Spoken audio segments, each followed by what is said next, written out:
Today, we're diving into an idea, a really big one, that could completely flip how you see, well, everything. It's a framework that sees the entire universe not as a collection of things, but as a single conscious being. So let's just jump right in with a huge question. Think about it for a second. What if everything, and I mean everything you see, everything you can touch, every single experience, from the most distant star, way out there, to the very thoughts popping up in your head right now, what if none of that is just random stuff? What if it's all alive? The living, breathing expression of one single cosmic consciousness. Well, according to the sacred traditions we're digging into today, there is an answer to that question. And that answer has a name, and even a form. She is known as Sri Lalitha Devi. Now, this isn't just about a goddess you pray to. It goes way deeper. She's seen as the fundamental reality, the source code from which every other reality comes into being. You could call her the Cosmic Mother. Okay, so to really wrap our heads around this, we have to start at the beginning.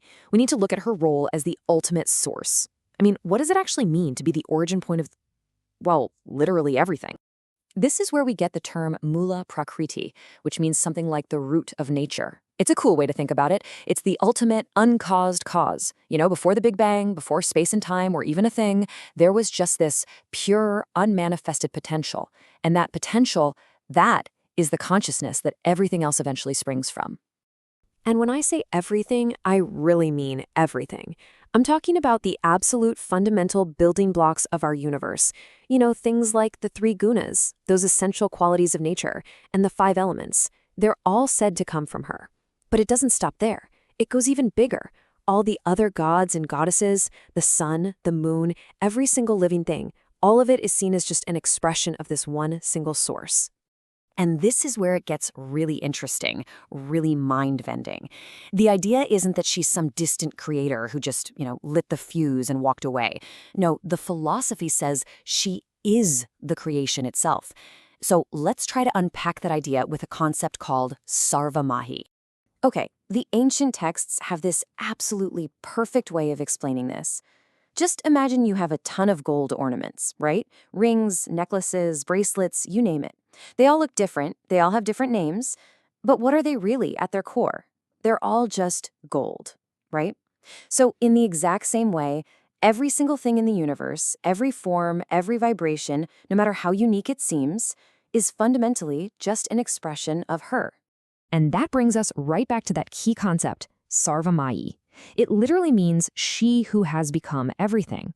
And you gotta understand, this isn't supposed to be poetic or a metaphor. It's meant as a direct statement about how reality works. The universe isn't some painting she made. The universe is her, just showing up in a zillion different forms. Let's bring this home for a second. That little spark of consciousness inside you that you call me or I, yep, that's her. The planets and stars you see in the sky, also her. Even the laws of physics that keep the whole show running? You guessed it, that's her too. In this way of seeing things, there's no real separation. There's just one divine consciousness that looks like, well, a whole bunch of different things. Okay, so if she's both the source and the stuff everything is made of, then how does that happen? How does this pure, unmanifested potential actually turn into the universe we know? Well, the tradition lays out this really fascinating system that's all about sound and form. So first up, you've got mantra. And this is way more than just chanting. It's this deep idea that the universe, at its most fundamental level, is just vibration. Sound is a creative power. And each mantra is like a specific cosmic frequency, a unique sound body of the Divine Mother that tunes into a different part of creation.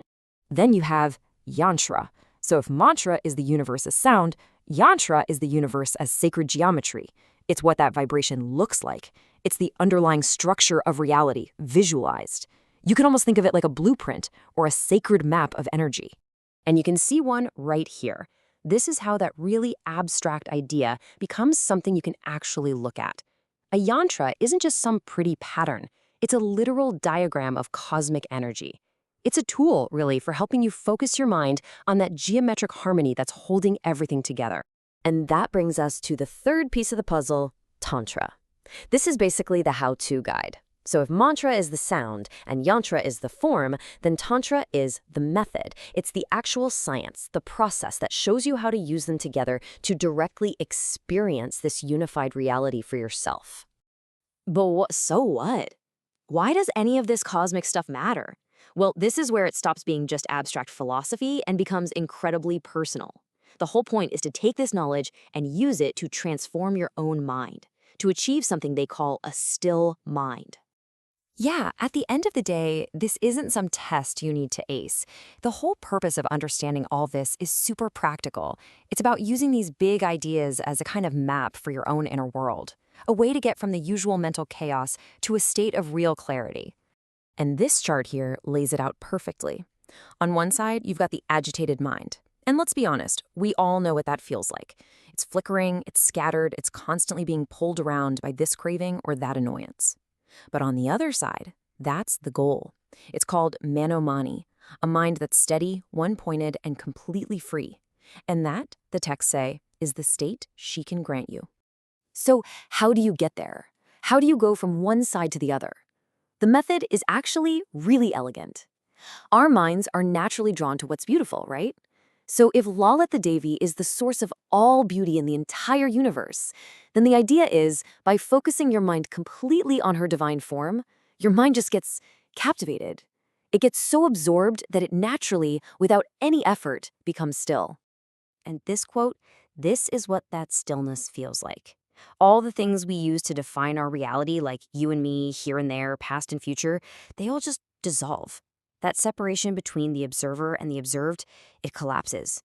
And what's left? Just pure, unified existence, only being.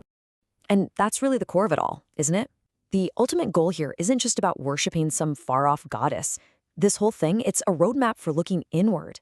It's a guide to help you realize that the same cosmic consciousness that cooked up entire universes is the exact same consciousness that's looking out through your own eyes right now. So we started with a big question, and we're going to end with one too, but this one's for you. If the very consciousness that creates reality is the foundation of everything that exists, then what does that say about the nature of your mind? What is it, really?